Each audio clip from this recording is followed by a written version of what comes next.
no coração do poderoso Egito, terra de faraós. Pirâmides imponentes e riquezas incontáveis. Havia um povo esquecido, os hebreus, cercados por monumentos que tocavam o céu, ouro que brilhava sob o sol escaldante, e palácios onde deuses falsos eram exaltados. Eles viviam acorrentados, de geração em geração. A dor se tornou herança. Mãos calejadas moldavam tijolos que sustentavam impérios que nunca os reconheceram como humanos. Suas lágrimas regavam o solo, suas vozes clamavam em silêncio, enquanto a arrogância do trono egípcio se alimentava da sua miséria. Escravizados, oprimidos, silenciados, mas não esquecidos. Porque mesmo em meio à opressão, Deus via, Deus ouvia, e Deus se lembrava da promessa. Cativos, humilhados, anônimos, por mais de 400 anos, o choro deles subiu aos céus. E então, Deus respondeu. Mas a libertação não viria de forma silenciosa. Ela viria com fogo, sangue e juízo. Faraó ordenou a morte dos meninos hebreus.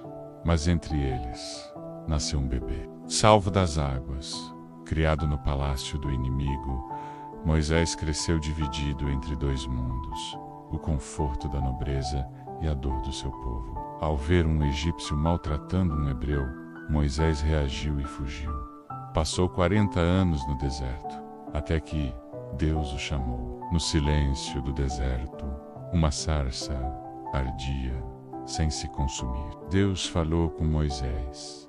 Eu ouvi o clamor do meu povo. Diga que liberte os meus filhos. Moisés resistiu, sentiu-se incapaz. Mas Deus não estava procurando um herói.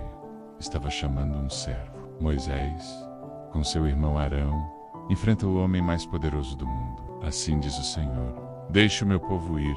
Mas Faraó zombou, endureceu o coração. E então o juízo de Deus começou. Não com espadas, mas com pragas. O Nilo virou sangue. O rio da vida se tornou morte. Rãs cobriram o chão, seguidas por piolhos, moscas, pestes. Oh, Gadomoru! O povo se feriu com úlceras, chuva de fogo e granizo queimou plantações. Gafanhotos devoraram o que restava. E então veio a escuridão total. 3 dias de trevas, Egito paralisado. Narrador. Mas ainda havia uma última praga, a mais sombria, a mais dolorosa. Deus ordenou que cada família hebreia sacrificasse um cordeiro e marcasse suas portas com o sangue à meia-noite. O anjo da morte passou. Os que tinham o sangue foram poupados. Mas no Egito, o primogênito de cada casa morreu. Faraó, quebrado, finalmente cedeu. Vão, saiam, levem tudo. Apenas vão. O povo saiu em silêncio. Um mar de escravos agora livres, guiados por uma coluna de nuvem de dia e de fogo à noite. Com seus exércitos, perseguiu o povo até o Mar Vermelho. Mas a liberdade seria provada, e o inimigo ainda não havia desistido. Faraó mudou de ideia. O mar se abriu em 2 muros de água, e o povo passou a pé enxuto. Os hebreus estavam encurralados. Diante deles, o mar. Atrás, a morte. Mas então, no momento mais desesperador, quando o povo chorava e os gritos de medo ecoavam entre os rochedos, Moisés fez aquilo que só alguém cheio de fé seria capaz de fazer.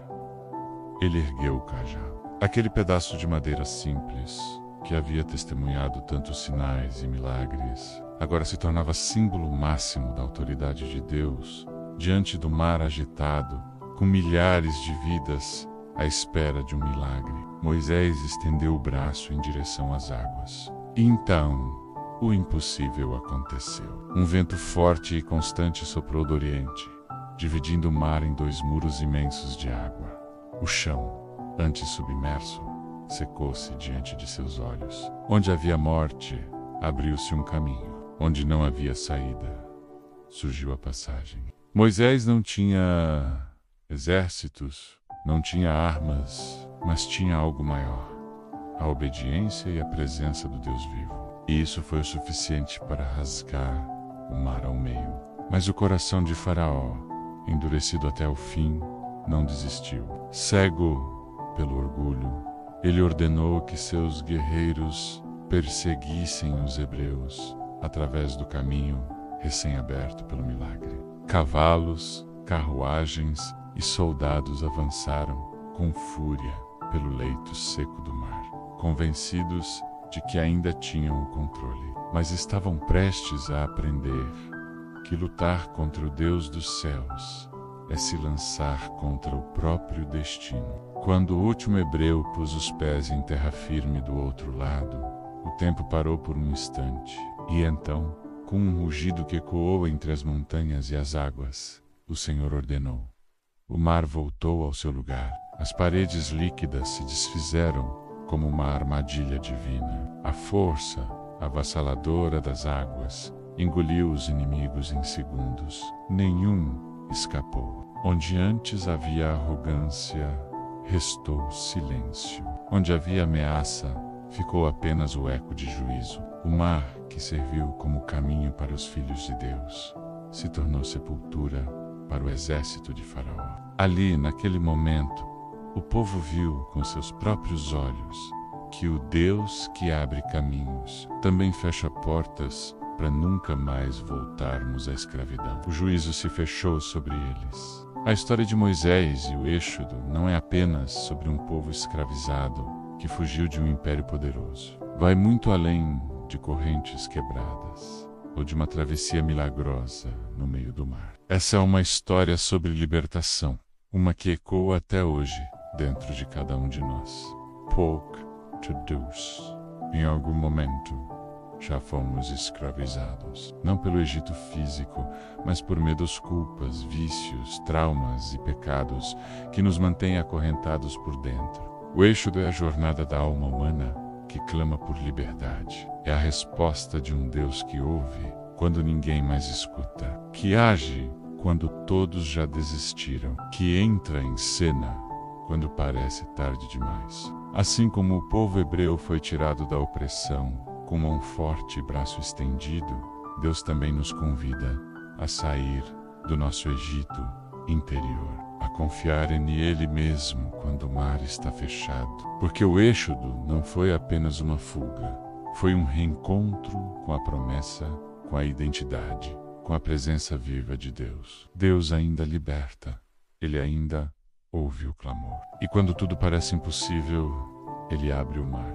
Se essa história tocou você, deixe seu like, inscreva-se no canal e compartilhe com alguém que precisa saber que Deus ainda liberta. Até o próximo capítulo da Bíblia em sua forma mais viva.